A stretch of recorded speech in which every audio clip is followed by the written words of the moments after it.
The night the woman arrived, the house did not greet her kindly. The walls creaked as though unsettled by her footsteps, and the lantern light faltered when she crossed the threshold, her shadow stretching too long across the stone floor.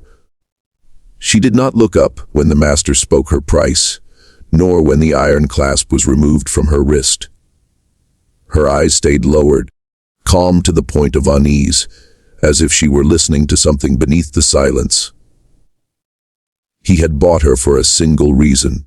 His daughter had not slept properly in weeks.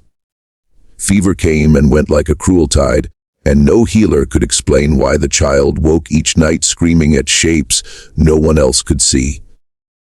Servants quit without notice. Wet nurses refused the room. Desperation dulled his judgment, and so when the trader promised the woman was good with children, he did not ask what that truly meant. The woman spoke little, and when she did, her voice was soft, careful, like a hand brushing fragile glass. She accepted the child into her arms without hesitation. The girl, pale and trembling, clutched the woman's sleeve as if recognizing something long forgotten. That was the first moment the master felt a faint, irrational chill crawl up his spine.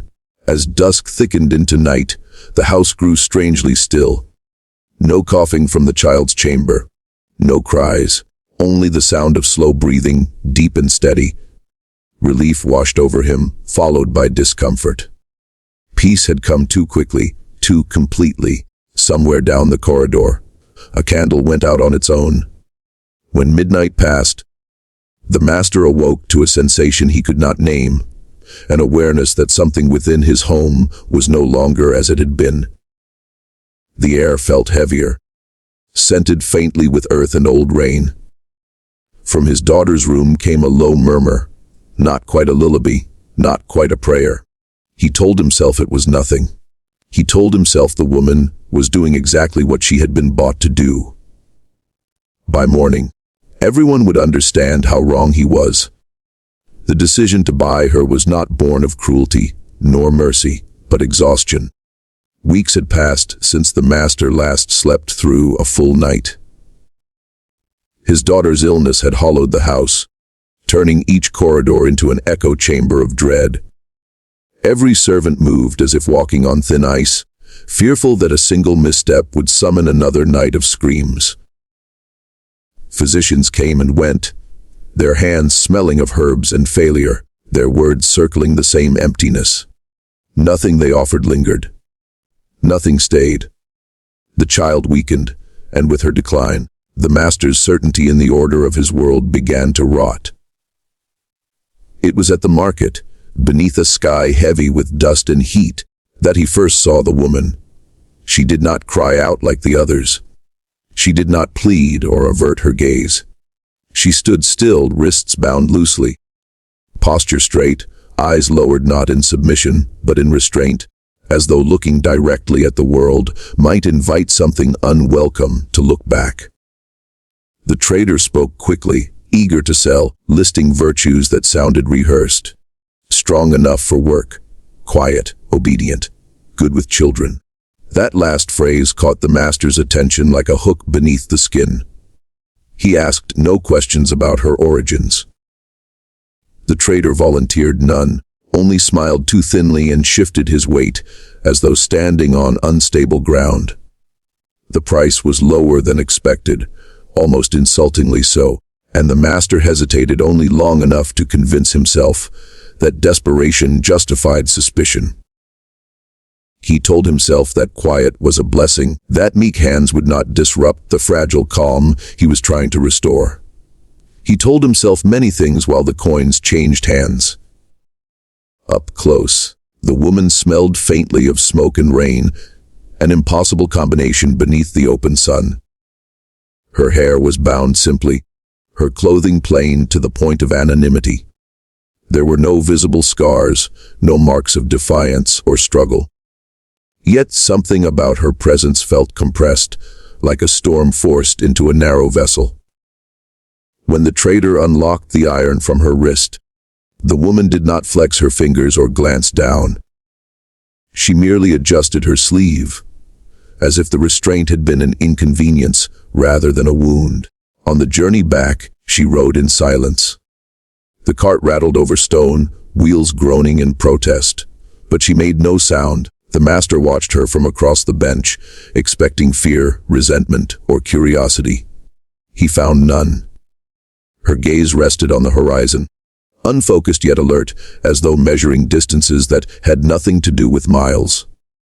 Once, as they passed a shrine half swallowed by weeds, her lips moved soundlessly. The master looked away, unsettled by the sudden urge to cross himself. At the gates of his estate, the servants paused when they saw her. Their eyes lingered longer than courtesy allowed, some narrowing, others flicking away too quickly.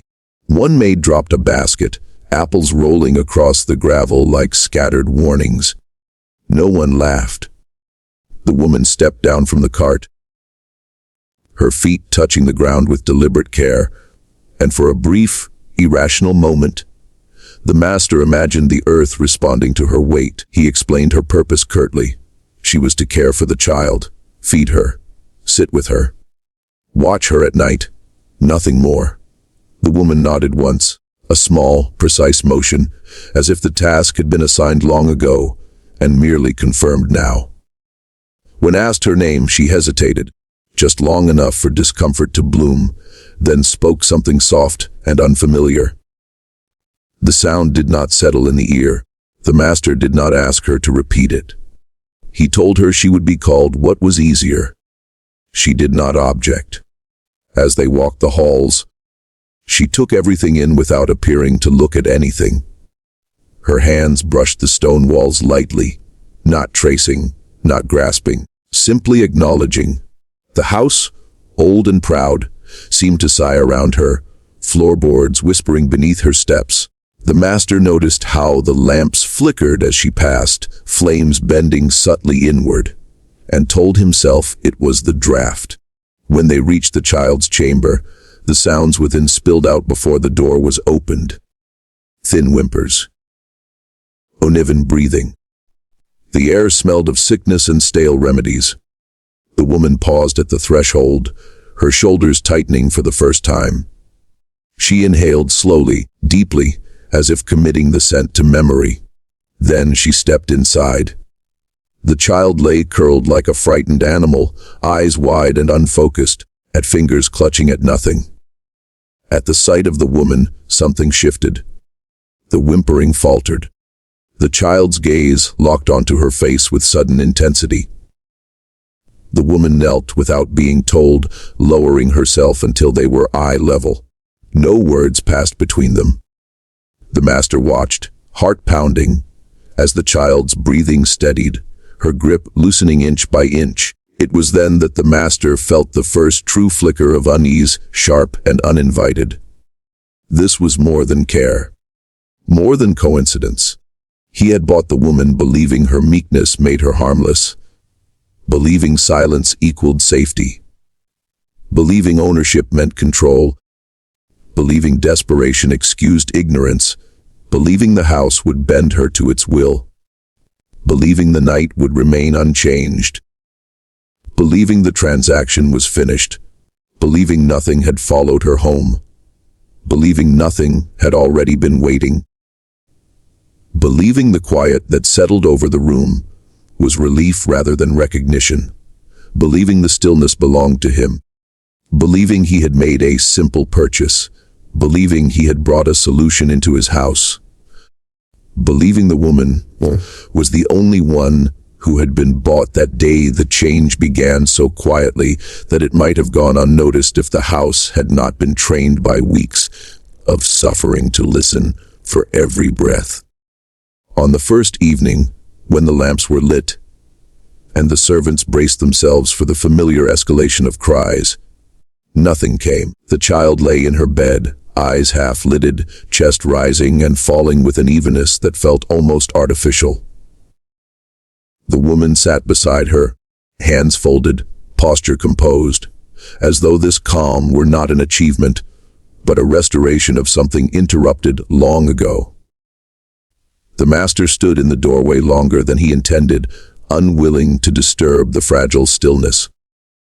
He watched the child's fingers relax from their habitual clutching, watched her brow smooth, watched sleep claim her without resistance.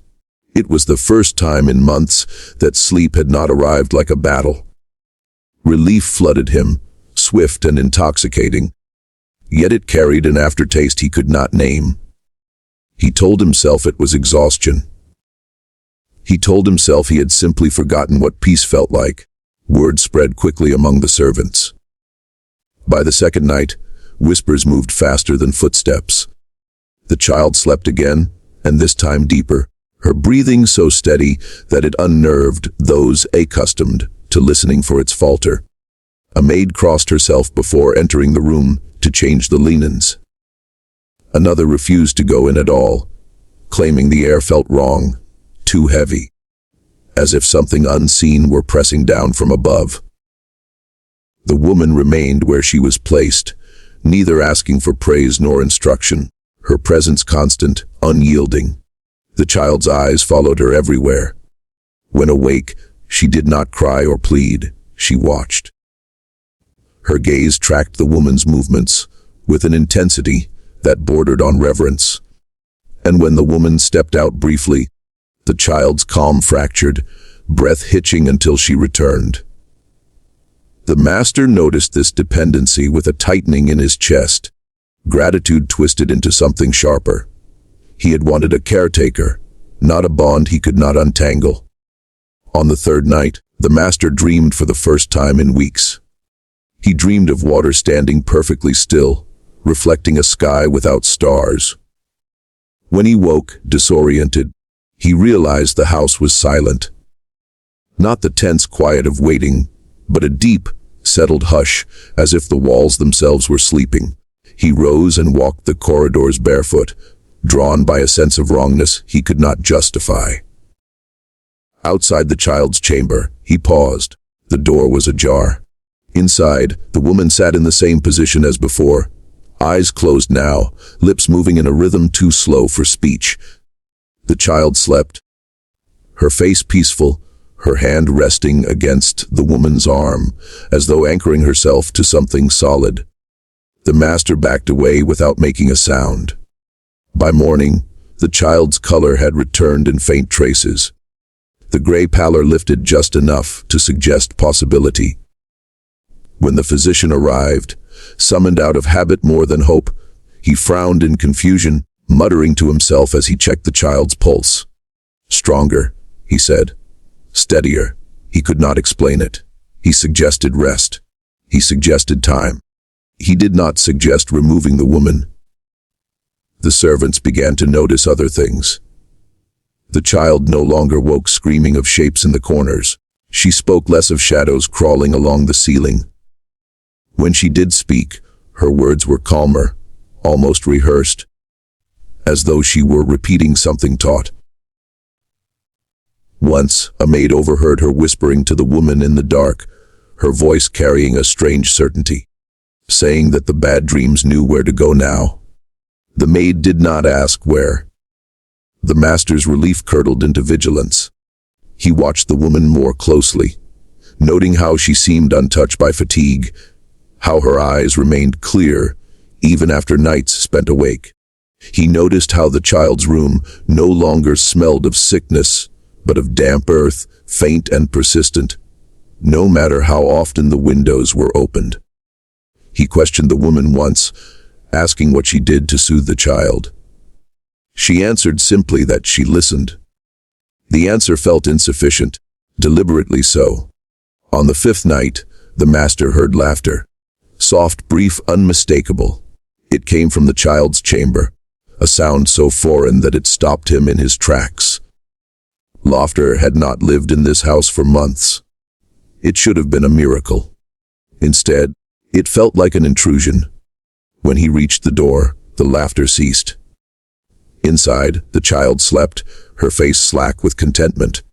The woman looked up, meeting his gaze directly for the first time. Her eyes were dark, reflective, and utterly unreadable. In them, the master saw no triumph, no warmth, only a depth that suggested the laughter had not been meant for him. The servants began avoiding the child's room after sunset. They invented reasons, small excuses that stacked into absence. Lamps burned lower there, flames bending as if in deference. The air pressed close, carrying that same scent of rain-soaked ground. The master ordered the woman to remain within sight during the day, to prove to himself that she was still subject to command. She obeyed without protest, yet even as she moved through the house, it felt as though something else remained behind with the child, something unseen but attentive. The child grew stronger, but not as a sick child grows.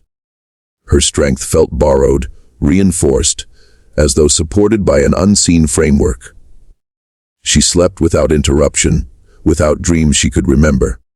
When asked how she felt, she answered that she was safe now, that the night had learned to be quiet.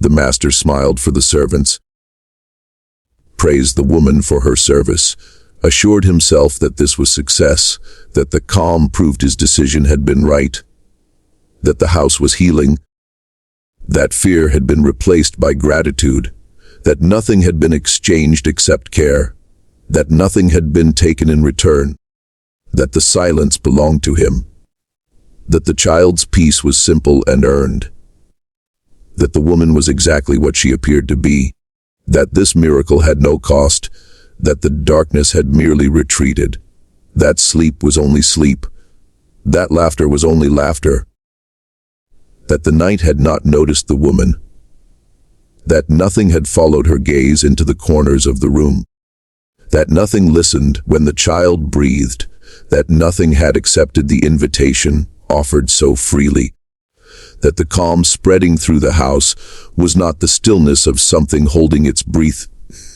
The disturbances did not announce themselves all at once. They seeped into the nights like dampness through stone, subtle enough to be dismissed, persistent enough to be felt.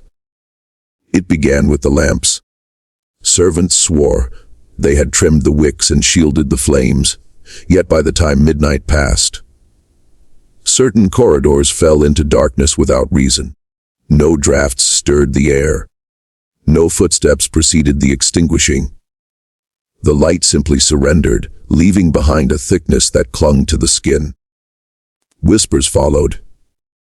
At first they were blamed on exhaustion, on the mind's habit of filling silence with invention. A scullery maid claimed she heard murmured words drifting through the halls after the household had settled. Syllables stretched and softened, spoken in a language no one recognized. Another servant reported hearing the same sounds from inside the walls, as though the house itself were remembering something and speaking it aloud. When questioned, the woman said nothing. She neither confirmed nor denied. She only continued her work, eyes lowered, expression serene. Doors became unreliable. The master took to locking his chambers at night, yet more than once he woke to find the latch undone, the door standing open just wide enough to invite speculation. Nothing was missing. Nothing appeared disturbed. Still, the sense of exposure lingered, a quiet certainty that privacy no longer existed. In the child's wing, doors were found open even when barred from the outside, hinges cold to the touch as if they had not been moved by human hands. The air changed. It grew heavier after sunset, pressing down on the lungs, carrying that same scent of wet earth that clung stubbornly to the child's room. Even on clear nights, when the sky held no promise of rain, the smell persisted, strongest near the woman, faintly following her steps like a memory that refused to fade. Servants complained of headaches and restless sleep. Dreams grew vivid and disjointed, filled with images of roots winding through dark soil, of water rising without sound, of voices calling from beneath the ground. The master dismissed the early complaints with irritation. Fear-bred nonsense, he told them. Houses settled. Old stone breathed. People imagined what they expected to find. Yet his certainty eroded each night he lay awake, listening to the slow, deliberate creak of beams shifting in patterns that felt intentional. He began to mark the sounds, noticing how they clustered around certain hours, how they faded when the woman entered the child's room and intensified when she left it. One night, he followed the whispers.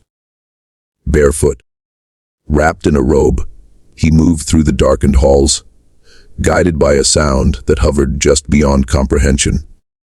The words were not meant for him. They slipped away when he strained to hear, resolving only into cadence, into repetition. He traced them to the small alcove near the child's chamber, where an old prayer niche had long been abandoned. The stone there felt damp beneath his fingers. When he leaned closer, the whispers ceased, replaced by a silence so absolute it rang in his ears. The servants began to avoid certain passages altogether. They took longer routes, carried lamps in pairs, spoke in low voices even during the day. One claimed she felt something brush past her in the dark, cold and deliberate, leaving behind a numbness that lingered for hours. Another reported that her reflection in a polished tray did not move when she did, its eyes fixed on something behind her.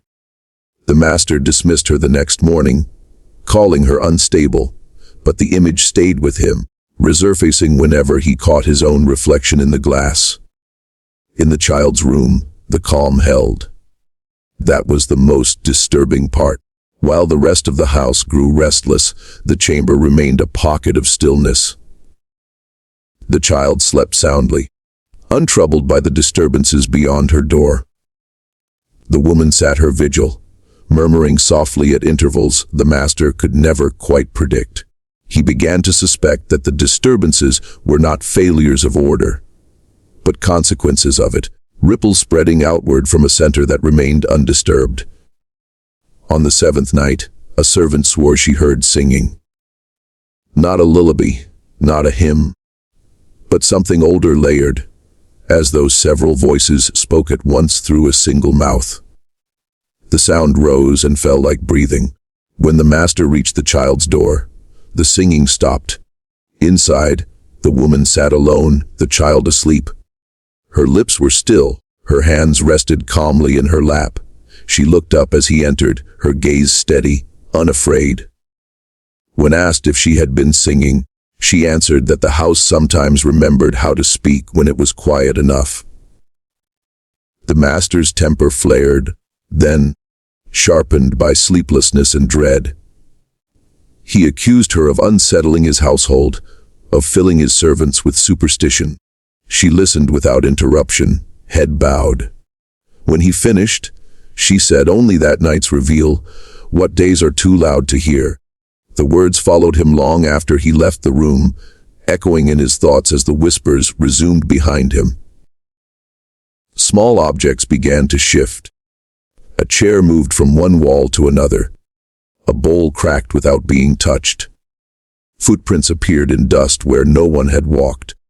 The master ordered increased patrols, demanded vigilance, but the men he stationed returned pale and shaken, reporting nothing they could name.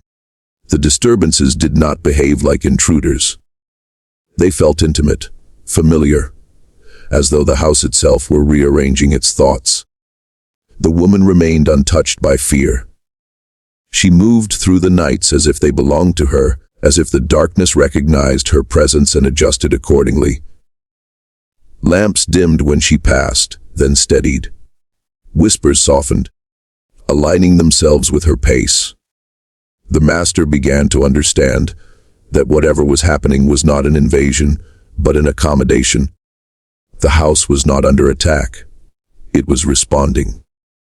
By the second week, the disturbances had become a rhythm the household could not escape. Sleep came fitfully, punctured by moments of absolute wakefulness, as though something unseen were checking who remained aware. The master felt watched not by eyes, but by attention, a pressure that shifted when he moved, followed him when he turned away from the child's wing. He began to suspect that the woman's presence had not driven the darkness out, but taught it where to gather, that the whispers were not threats, but acknowledgments, that the extinguished lamps were gestures of respect, that the open doors were invitations, that the house was not losing control, but surrendering it, that the night was no longer wild but organized, that something old had found a caretaker, that something patient had found a voice, that the calm around the child was not protection but preparation, that the disturbances were not signs of chaos but of alignment, that the woman had not brought something into the house, but had reminded the house of what it had always been listening for. The master did not intend to learn about the woman's past. The knowledge arrived uninvited, carried in fragments and half-spoken warnings, slipping through the cracks left by sleepless nights. It began with the trader. Driven by a restless need he could not justify, the master sent for the man under the pretense of settling accounts. The trader arrived pale, his earlier bravado replaced by a brittle politeness. When asked where the woman had come from, he hesitated, eyes darting toward the door as if gauging the distance to escape. At first, the trader offered nothing of substance. A village near the marshlands, a poor harvest, a family forced to sell what they could not feed. Each explanation sounded rehearsed, too smooth, layered over something rougher beneath. The master pressed harder, his voice low, controlled, and the trader's composure began to fracture. He admitted the woman had not been meant for market at all. She had been delivered to him at night, wrapped in cloth, accompanied by men who would not meet his gaze. They had paid him to take her, not sell her, and when he refused, they left her anyway, coins pressed into his palm like a bribe for silence. The master felt a chill tighten around his ribs. He asked why they had wanted her gone so badly. The trader swallowed and said the village believed she carried something that did not belong among them. Children stopped crying when she passed, he said, but not because they felt comforted. Animals refused to approach her. The ground near her home never dried properly, even in summer. When people fell ill, they recovered quickly if she was neared, but something else always followed, something that lingered in the shadows long after the sickness had passed. The trader spoke faster now, words tumbling over each other as if afraid to linger too long on any one detail. He said the villagers tried to send her away before. Each time, she returned without explanation. No one saw her travel the roads. She simply appeared at the edge of the fields, standing where the fog thinned. When questioned, she never denied the stories. She never confirmed them either. She listened. And afterward, the nights grew quieter, but the dreams grew heavier. When the master dismissed the trader, the man nearly fled, muttering a prayer as he crossed the threshold. The house felt altered in his wake, the air thickening as if the walls had absorbed every word. That night, the master could not sleep. He paced his chamber, replaying the trader's account, searching for exaggeration, for profit-driven fear. Yet each detail aligned too neatly with what he had already witnessed. Seeking confirmation, he turned to the servants. Most refused to speak, eyes dropping, hands tightening around their tasks. One older woman, who had served the house since his father's time, lingered after dusk. She spoke softly, glancing toward the child's wing between sentences. She said she had seen women like this before, though not many, and never willingly. They were given away not because they were weak, but because they were dangerous in ways no chain could restrain. Villages did not kill them. Killing invited attention. Instead, they passed them along, hoping distance would dilute whatever followed. She told him the woman's calm was not submission but discipline. That such women learned early how to contain what stirred around them, how to guide it rather than fight it. Left without purpose, the old things grew restless. Given a focus, they settled. Children, she said, were particularly effective anchors. The master asked her what happened when the child grew older. The servant shook her head and said that question was never answered kindly.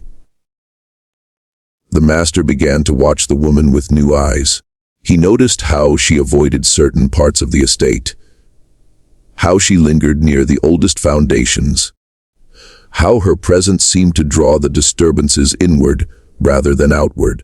He noticed how the child's calm coincided precisely with the intensification elsewhere, how the house seemed to redirect its unease around that single room, as though obeying an unspoken boundary. He searched the estate records next, poring over brittle pages by lamplight. He found references to the land before the house was built, mentions of wetlands drained, of stones moved, of old markers removed because they interfered with symmetry. A margin note, scrawled in an unfamiliar hand, warned against sleeping children near the east wall. The master closed the ledger with shaking hands.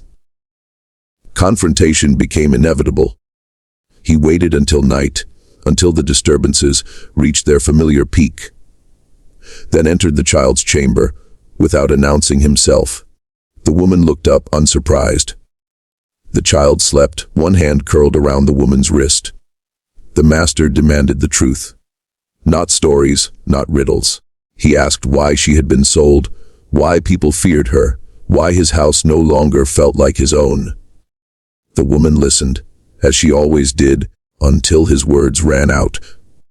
Then she spoke of being born into listening, of learning early that some things do not want worship or blood, only acknowledgement. She said people mistook silence for absence, and when they built over old places, they blamed the consequences on whoever happened to be nearby. She said she had been sent away, not because she caused the disturbances, but because she prevented worse. Without her, the nights grew loud enough to frighten even the bravest men. The master asked why she had accepted the role he offered her. The woman looked at the child then, her expression softening just enough to hurt. She said the child had been calling long before he heard the cries, that the house had been preparing itself, that her presence here was not chance but correction. She said she had not been sold to serve him, but to serve what lived beneath his floors, what stirred in the walls, what remembered the land before it was named, what required guidance to remain contained. When the master threatened to send her away, the woman did not resist. She only said that removal was possible, but consequences traveled faster than carts. She said the village that sold her still slept lightly, listening for her return. She said the trader would never pass the marshlands again. She said the child would not survive another severing, because what had found her now would not accept being ignored twice. After she fell silent, the disturbances eased, as if responding to a cue. The whispers softened into something almost respectful. The lamp steadied.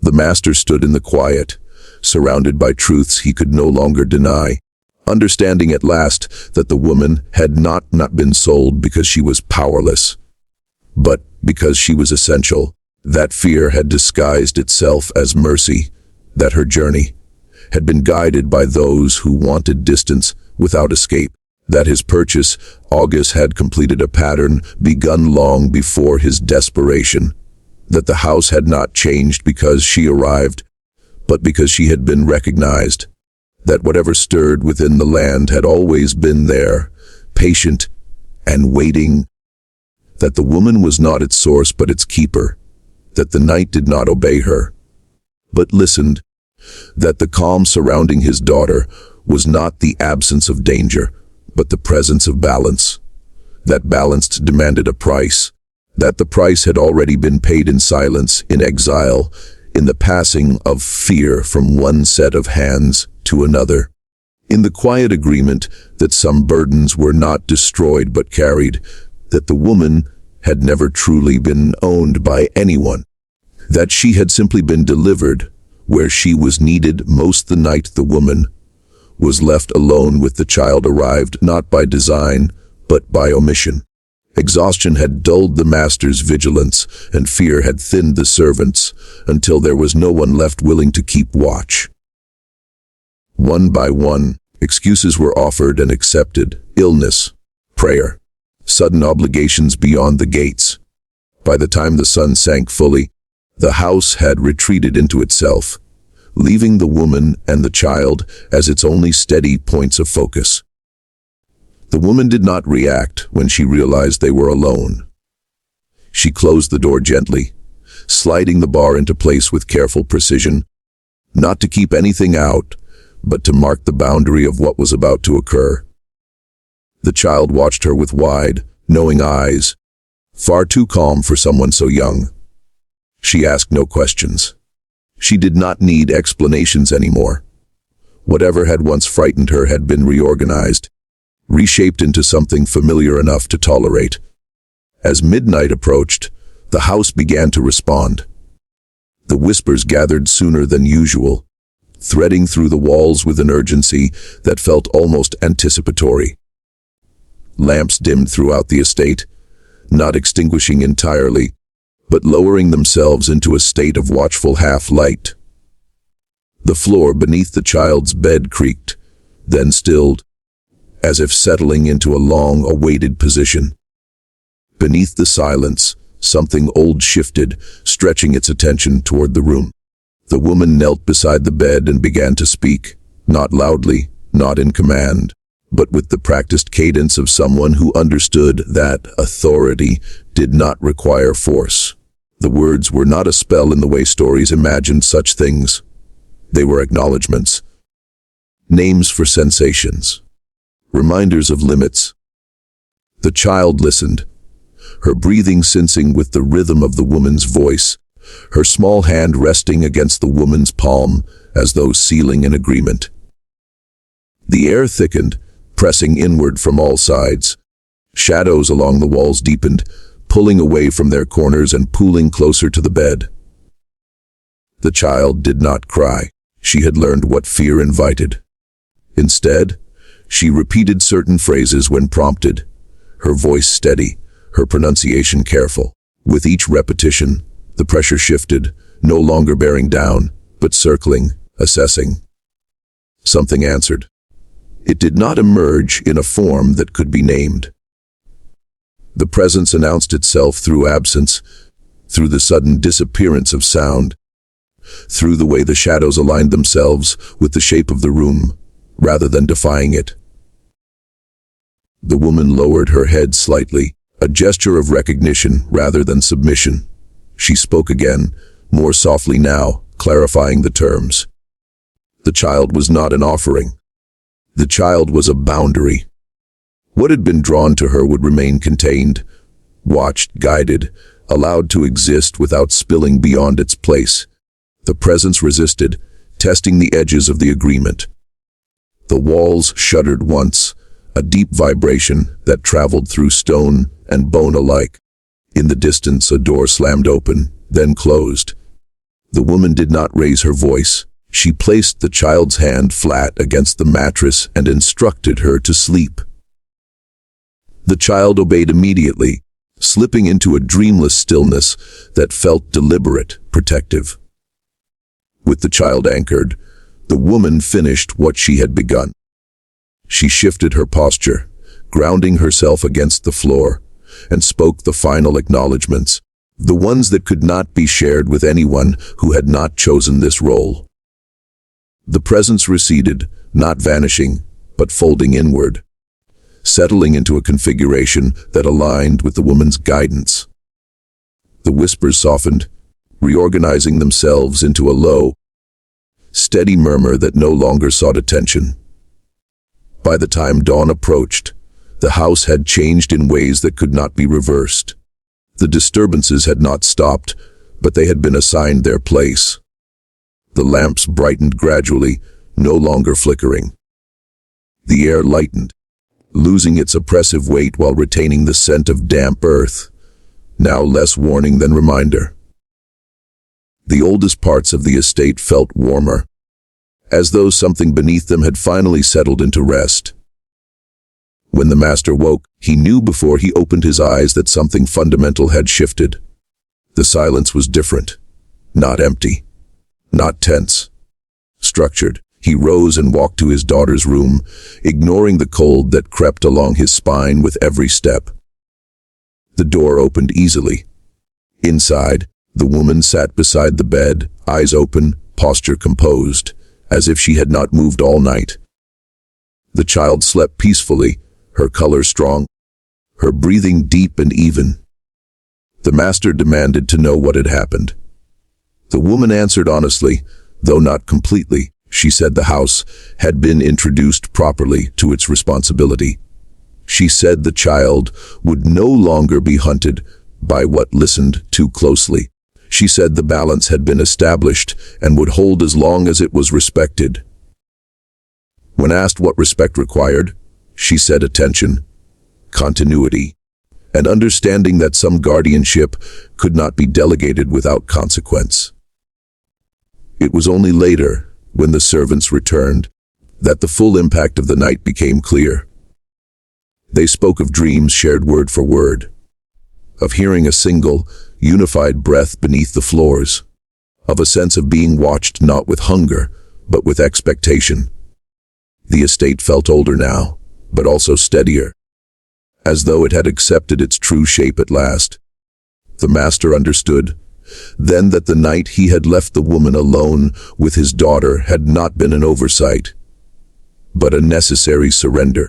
Whatever had shocked the household was not an act of violence or rebellion, but of alignment. The woman had not protected the child by driving the darkness away. She had taught it where it belonged. The house had not been saved. It had been claimed. And from that night forward, nothing within its walls would ever be entirely unattended again. Years passed, and the house learned how to live with itself. The child grew, strong and clear-eyed, untouched by the sickness that had once hollowed her body. She slept deeply, dreamed rarely, and when she did, she woke without fear. She learned the rhythms of the estate as other children learned games, sensing when a room required quiet, when a lamp should be left burning, when a door must remain closed no matter who knocked. She asked the woman questions in the evenings, not about monsters or shadows, but about listening, about patience, about how to stand still when the world pressed too close. The woman never left. To the outside world, she remained what she had always appeared to be: silent, obedient, unremarkable.